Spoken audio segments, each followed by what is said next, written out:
Hi guys, LC Fifa here, and welcome to my Marco van Basten player review. First off, I'm sorry for the lack of uploads recently.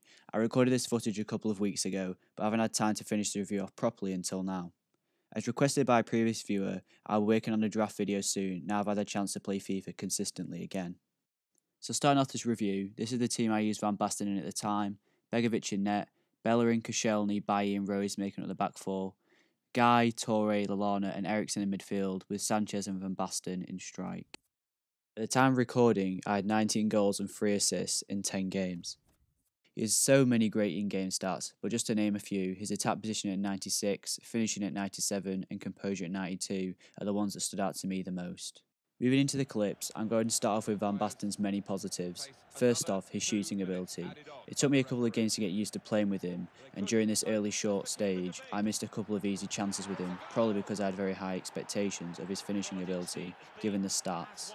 However, after a couple of games, I really started to get to grips with how to utilise Van Basten, which are mainly low-driven goals across the net. A lot of the goals that you'll see all look very similar because of the way I use Van Basten to fit my playstyle. Because he has such high finishing, he regularly just seemed to tap the ball past the goalkeeper, even though he has 94 shot power.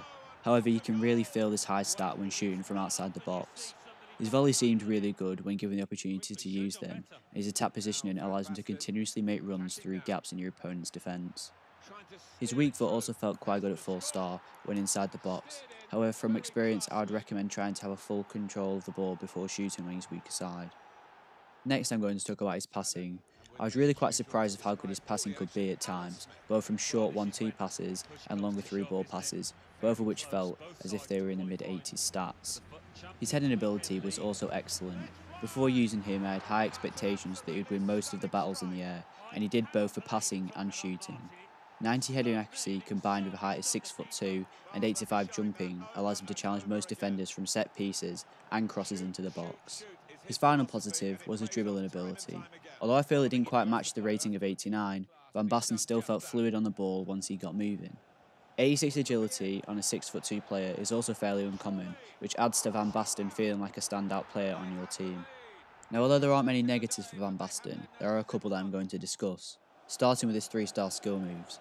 For some players, having less than 4-star is a deal breaker, so this negative really depends on your playstyle, but it's always nice to have the option of 4-star skill moves, which is something that Van Basten lacks. Something else I found was that he had a heavy first touch when entering sprint, which can cause him to feel slow starting off and can result in him being dispossessed from the ball occasionally.